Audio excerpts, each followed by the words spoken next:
minyak goreng di gerai Alfamart dan Indomaret di Jakarta Selatan memang stoknya memang terlihat habis. Pelaku sempat melarikan diri setelah menusuk. Namun demikian Rabu dini harinya, keesokan harinya maksudnya, kami amankan di daerah Muara Baru.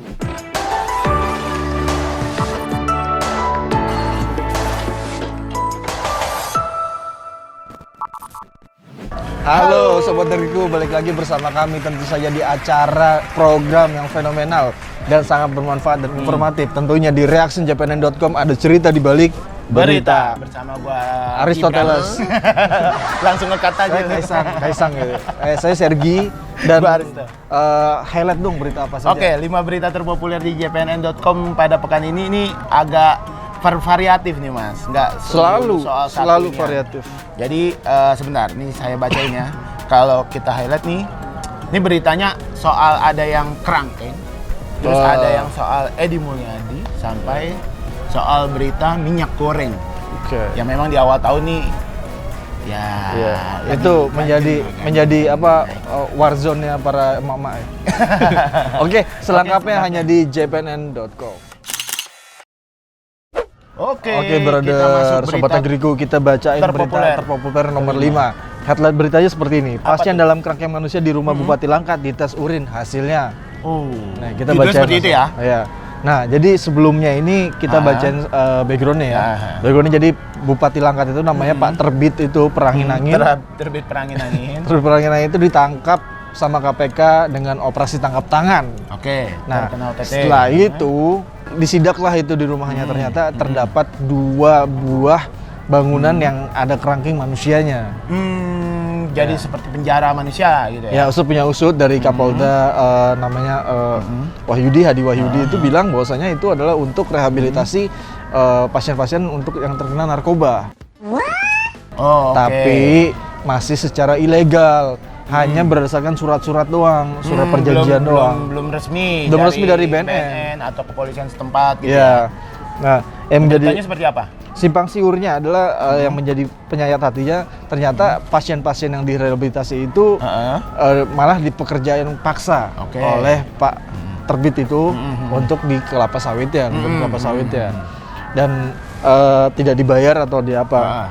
Ya dengan dalih-dalih untuk rehabilitasi seperti itu. Nah. Oke, silakan dibaca. Untuk beritanya gimana tuh? Ya, beritanya tadi yang tadi saya sebutkan. Yang itu katanya ini ya, apa namanya? Ya. BNN yang belum mengeluarkan ya? Belum mengeluarkan kesahannya bahwasanya itu adalah legal untuk rehabilitasi. Nah, ternyata pas dites urin ternyata memang ada yang narkoba gitu. Oke.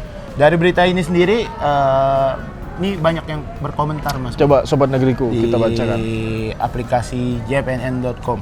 Ini salah satunya dari Mr. Digital Boy. Wih. Jadi dibilang gini, kerangkeng buat rehabilitasi. Kerangkeng buat itulah. Enggak. Canda Mas. Gue bisa baca. Bisa. Kerangkeng buat rehabilitasi narkoba itu tak seperti itu. Apalagi tempatnya seperti itu. Maaf ya. Itu tak layak, dan adakah jin buat bikin kerangkeng itu? Tolong diungkap terus. Oke, itunya ada 4 kali. Saya itu. Nih komentar yang lain ya sebelum kita beranjak mengomentari beritanya. Oke. Dari Bu Mates dibilang gitu ya. Namanya seperti itu. Pakai kacamata. Harusnya buat kerangkeng tempat koruptor lebih pantas. Wow. Oh iya bener, buat dirinya sendiri. Harusnya Pak Terbit Perangin-Angin, Anda harus masuk ke kerangkeng manusia buatan Anda sendiri. Tapi kan di kerangkengnya di rumah sendiri. Ya nggak apa-apa. Ya kalau kita berharap sih dari kasus ini, ya nggak tahu juga ya, karena kan ada korupsinya juga, jangan sampai lupa nih. Ya, itu yang paling penting bro. Urusan kerangkengnya iya, cuman dari perkara ini ada persoalan korupsi. Ya kan, OTT yang harus kita sorot juga bareng-bareng. Jangan sampai OTT-nya kita lupain dengan adanya perkara kerangkeng manusia ya. Dan bukan berarti juga kerangkeng dinafikan atau dipinggirkan. Iya, gitu. Karena itu adalah justice sosial ya, social justice. Tapi di sisi lain juga korupsinya harus disorot juga. Iya, semuanya lah. Semuanya harus disorot. Anda kena pasal berlapis, Pak. Oke, case close. Oke, Tadi itu di Medan. Tadi di Medan, urusannya Sekarang kerangkeng. kita sedikit mereset ke Kalimantan. Oh, geser ke Kalimantan. Geser Nih, ke kayaknya Kalimantan. saya tahu nih. Ini ngebahas siapa nih? Oh ya, itulah sangat viral. Itu si Bapak Edi Mulyadi ya. Edi Mulyadi. Wartawan senior yang katanya wartawan senior. Headline berarti seperti ini. Polisi bergerak, Edi Mulyadi siap, yang diduga penghina Prabowo siap-siap. Oke. Jadi judulnya seperti itu ya. Ya, jadi yang dikasuskan sama polisi itu yang disorot adalah menghina Prabowo Subiantonya selaku Menteri Pertahanan. Ya, tapi yang menjadi hukum sosialnya adalah yang dipolisikan dengan masyarakat. Satu lagi adalah yang paling fatal itu menghina warga Kalimantan. Ya, bahwa di Kalimantan itu beliau di dalam satu video bilang tempat jin buan anak dan isinya monyet semua. Ya karena hutan mungkin ya. Tapi dia nggak dijelaskan di video tersebut. Oke, jadi seperti itu. Nah, polisi sudah mulai bergerak mengatasi atau menindaklanjuti laporan-laporan dari para warga, dari para masyarakat terkait. Nah, Edi Mulyadi ini udah sangat diteror ya. Data-database alamat ya KTP-nya itu sudah tersebar di internet. Ya, seperti itu. Oh, jadi di sini dibilang polisi itu udah bergerak gitu ya? Udah bergerak dan polisi wanti-wanti siap-siap kamu diinterogasi sama polisi. Ya, tapi dari persoalan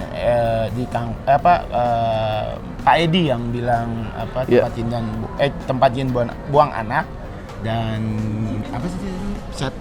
tempat monyet ya. Ya, tapi kalau bisa itu jangan jangan sampai kita provokasi terus melakukan digoreng lah istilahnya. Ya, terus sampai melakukan hal-hal yang di luar aturan hukum gitu loh. Ya, mungkin ya, biar hukum yang berbicara dari ucapan Pak Edi Mulyadi. Ya mungkin dia kan sudah minta maaf tuh katanya. Ya. Mungkin udah dimaafin sama warga masyarakat ya, tapi untuk proses hukumnya tetap harus berjalan. Cuma dulu gue waktu pindah rumah lu ya, dulu ya bercanda-bercandaan orang dulu. Kenapa? Ya dibilang gue pindah dari kan dulu di Jakarta ya. Pindah ke Citayam. Dulu tuh banyak juga lu yang bilang kayak gitu maksudnya yang. Iya, karena masih sana kan. Mana lu pindah ke Citayam ya? Wah, buat jin buang anak gitu-gitu. Iya. Bercandaan dulu Bercanda memang. Bercandaan. Tapi ini sebagai buat narasi aja. Iya, karena nggak buat pembenaran juga. Cuma memang ini ya memang seperti itu. Dulu juga bercandaannya seperti itu. Ya kalau menurut saya Edi Mulyadi nggak intelektual lah cara berpikir ya, karena di situ kan forum yang bukan bercandaan gitu. Ya kan forum yang dimana video dan itu tersebar dimanapun. Gitu. Oke. Nih dari berita ini kita bacain komentarnya ya Mas ya. Ini dari official David Orenacelo. David Orenacelo. Wah, keren juga namanya. Official lagi nih. Official. Iya. Secara resmi. Iya, dia udah official nih. Jadi sudah menghina masyarakat Kalimantan dan menghina Pak Prabowo. Ini kalau dibilang paket komplit nih kalau menurut Pak David. Ya. Orenacelo karena udah menghina masyarakat Kalimantan dan menghina Pak Prabowo. Tapi Pak Prabowo diam-diam aja ya sebenarnya. Tapi iya, sebagai sebagai informasi. Sebagai informasi kalau pihak Gerindra sendiri udah bilang kalau Pak Prabowo sih santai aja.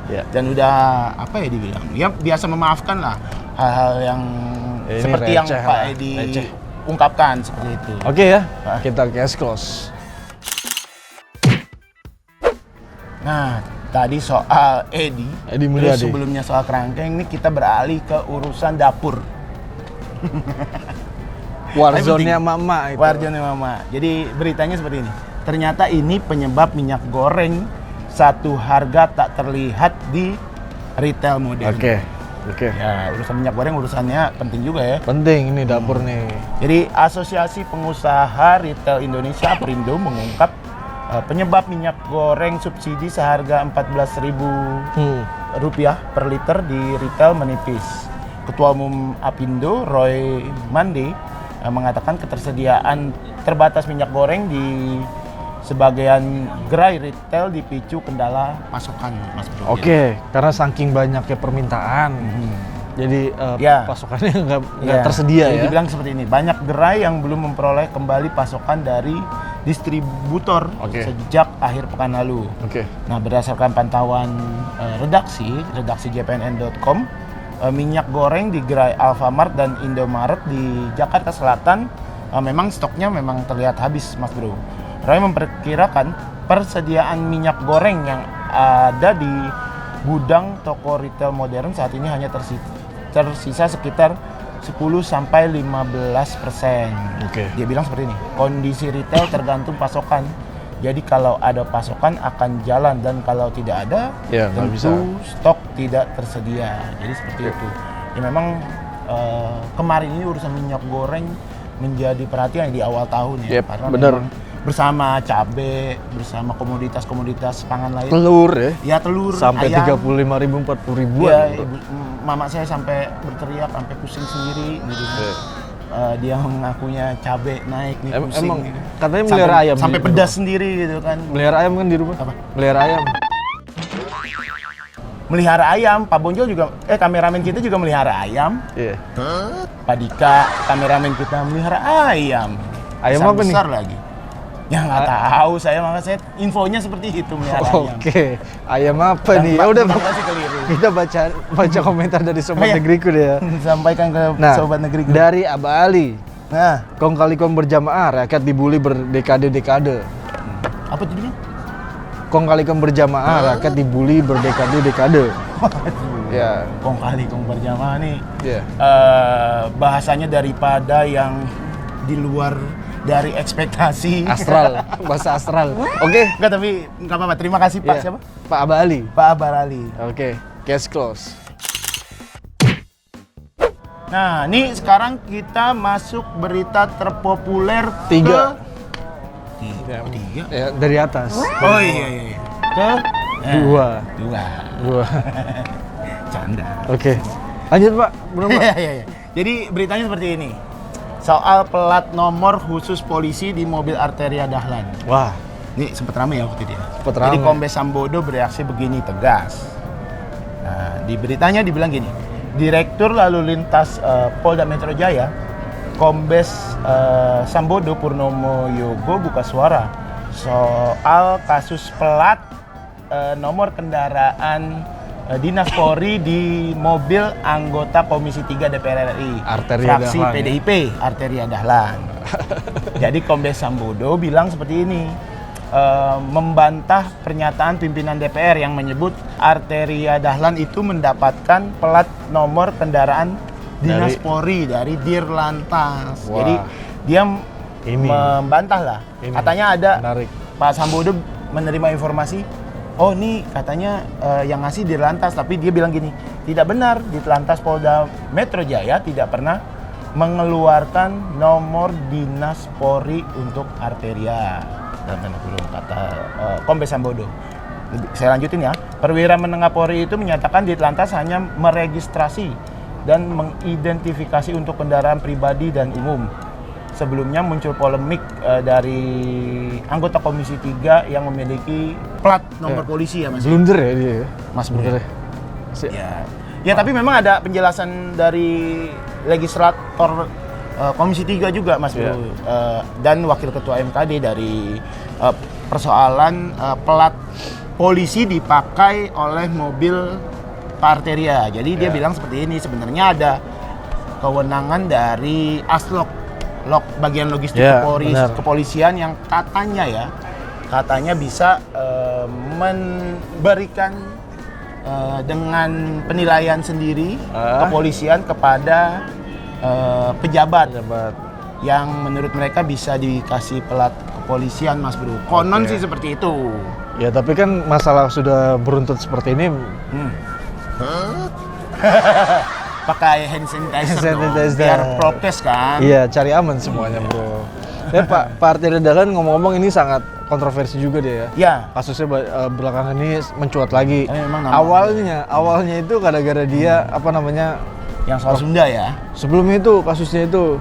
Oh, soal ini di bandara tuh kan? Ya, bandara ya, ramai.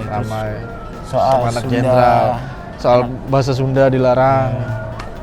Tapi memang beruntut ya.